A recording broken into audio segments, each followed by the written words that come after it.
വിവോയുടെ Vivo Y18s എന്ന പുതിയൊരു smart phone launch ചെയ്യാൻ പോകുന്നുണ്ട്. ഈ ഒരു ഫോണിൻ്റെ ഫീച്ചേഴ്സിനെ പറ്റിയിട്ടുള്ള പല കാര്യങ്ങളും ഇപ്പം പറയാൻ കഴിഞ്ഞിട്ടുണ്ട്. ഇത് ബഡ്ജറ്റ് സെഗ്മെൻറ്റിൽ വരുന്ന ഒരു സ്മാർട്ട് ഫോൺ ആയിരിക്കും. ഈ ഒരു വീഡിയോയിൽ നമ്മൾ നോക്കാൻ പോകുന്നത് വിവോ Y18s എന്നുള്ള സ്മാർട്ട് ഫോണിനെ പറ്റിയിട്ടാണ്. നമ്മൾ ആദ്യം ഫീച്ചേഴ്സും കാര്യങ്ങളൊക്കെ നോക്കുകയാണെന്നുണ്ടെങ്കിൽ ഡിസ്പ്ലേ കാര്യത്തിൽ ഈ ഒരു ഫോണിൽ 6.56 ഇഞ്ചിൻ്റെ HD+ ഡിസ്പ്ലേ വരാനാണ് സാധ്യത. അപ്പം ഇതിൽ ഫുൾ HD റെസൊല്യൂഷൻ വരാൻ ചാൻസ് ഇല്ല. HD റെസൊല്യൂഷനുമായിട്ടായിരിക്കും ഈ ഒരു സ്മാർട്ട് ഫോൺ വരിക. പിന്നെ LCD പാനലായിരിക്കും ഇതിൽ വരിക. പിന്നെ ഈ ഫോണിൻ്റെ ഫ്രണ്ടിൽ വാട്ടർ ഡ്രോപ്പ് നോച്ച് ഡിസൈനുള്ള നോച്ച് വരുന്നതായിരിക്കും. പഞ്ചോൾ ഡിസൈനും കാര്യങ്ങളൊന്നും വരാൻ ചാൻസ് ഇല്ല. ബേസിക് ആയിട്ടുള്ള ഡിസ്പ്ലേ ഫീച്ചേഴ്സ് ആയിരിക്കും വരിക. പിന്നെ ഇത് കൂടാതെ 90 ഹെർട്സിൻ്റെ റിഫ്രഷ് റേറ്റ് ഇതിൽ സപ്പോർട്ട് ചെയ്യുന്നതായിരിക്കും. പിന്നെ ഫിംഗർ പ്രിൻറ് സെൻസർ വരുമോ എന്നുള്ള കാര്യങ്ങൾ അറിയാൻ കഴിഞ്ഞിട്ടില്ല. പ്രോസസ്സറിൻ്റെ കാര്യത്തിലോട്ട് വരികയാണെന്നുണ്ടെങ്കിൽ MediaTekൻ്റെ Helio G85 എന്നുള്ള പ്രോസസ്സറുമായിട്ടായിരിക്കും ഈ ഒരു സ്മാർട്ട് ഫോൺ വരിക. ഇത് ബേസിക് ആയിട്ടുള്ള തിരക്കുകളില്ലാത്തൊരു പ്രോസസ്സറാണ്. 5G സപ്പോർട്ടൊന്നും വരില്ല. മാക്സിമം 4G സപ്പോർട്ടുമായിട്ടായിരിക്കും ഈ ഒരു സ്മാർട്ട് ഫോൺ വരിക. ഈ ഒരു ഫോണിൽ 6GB റാം വരെയും അതുപോലെ തന്നെ 128GB ഇൻറ്റേർണൽ വരെയും വന്നേക്കാം. വെർച്വൽ റാം എന്നുള്ള ഫീച്ചർ വരുന്നതായിരിക്കും. അതായത് എക്സ്ട്രാ റാം വേണ്ട സമയത്ത് ഇൻറ്റേർണൽ മെമ്മറിയിൽ നിന്ന് കുറച്ച് മെമ്മറി എടുത്തിട്ട് അത് റാമായിട്ട് യൂസ് ചെയ്യുന്നതായിരിക്കും. അങ്ങനെ 6GB റാം വരെ എക്സ്ട്രാ നമുക്ക് ലഭിക്കുന്നതായിരിക്കും.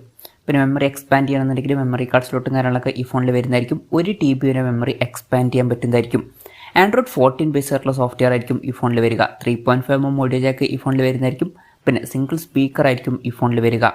ക്യാമറയുടെ കാര്യം പറയുകയാണെന്നുണ്ടെങ്കിൽ ഫോണിൻ്റെ പിന്നിൽ ഡ്യുവൽ ക്യാമറ സെറ്റപ്പ് വരാനാണ് സാധ്യത. 50 മെഗാ മെയിൻ ക്യാമറ സെൻസറും പിന്നെ ഒരു AI ലെൻസും ഇതിൽ വരുന്നതായിരിക്കും.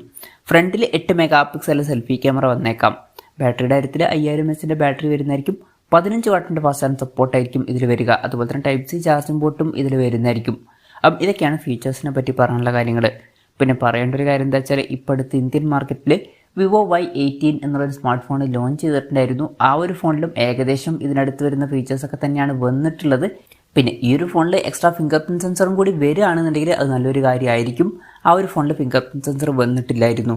പിന്നെ Y18 എന്നുള്ള സ്മാർട്ട് ഫോൺ 9000 രൂപ പ്രൈസ് റേഞ്ചിലായിട്ടാണ് വരുന്നത്. ഈ ഒരു ഫോൺ ഇന്ത്യൻ മാർക്കറ്റിൽ ലോഞ്ച് ചെയ്യണമെന്നുണ്ടെങ്കിൽ നമുക്ക് ഒരു 10,000 രൂപ പ്രൈസ് റേഞ്ചിലൊക്കെ ആയിട്ട് ഈ ഫോൺ എക്സ്പെക്റ്റ് ചെയ്യാവുന്നതാണ്.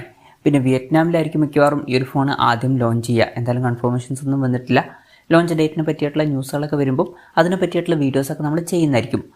അതുപോലുള്ള വീഡിയോസൊക്കെ കാണാൻ താല്പര്യമുണ്ടെന്നുണ്ടെങ്കിൽ ഈ ചാനൽ സബ്സ്ക്രൈബ് ചെയ്യാവുന്നതാണ്. എന്തായാലും വിവോയുടെ വിവോ Y18s എന്ന പുതിയൊരു സ്മാർട്ട് ഫോൺ ലോഞ്ച് ചെയ്യാൻ പോകുന്നുണ്ട്.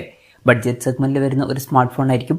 ഈ ഒരു ഫോണിൻ്റെ ഫീച്ചേഴ്സിനെ പറ്റിയിട്ടുള്ള നിങ്ങളുടെ അഭിപ്രായം ജസ്റ്റ് ഒന്ന് കമൻറ്റ് ചെയ്യുക. അതുപോലെ തന്നെ ഈ ഫീച്ചേഴ്സുമായിട്ട് വരുന്ന ഒരു സ്മാർട്ട് ഫോൺ ഇന്ത്യൻ മാർക്കറ്റിൽ നിങ്ങൾ ഏത് പ്രൈസിങ്ങിലാണ് എക്സ്പെക്റ്റ് ചെയ്യുന്നത് എന്നുള്ള കാര്യം കൂടി ജസ്റ്റ് ഒന്ന് കമൻറ്റ് ചെയ്യുക. മിക്കവാറും ഇതൊരു ഓഫ്ലൈൻ ഫോണായിട്ട് തന്നെയായിരിക്കും ഇന്ത്യൻ മാർക്കറ്റിൽ ലോഞ്ച് ചെയ്യുക. ഓഫ്ലൈൻ മാർക്കറ്റിൽ വരുന്ന ഫോൺ ആയതുകൊണ്ട് തന്നെ വളരെ മികച്ചൊരു പ്രൈസിങ്ങും നമുക്ക് എക്സ്പെക്റ്റ് ചെയ്യാനും പറ്റില്ല.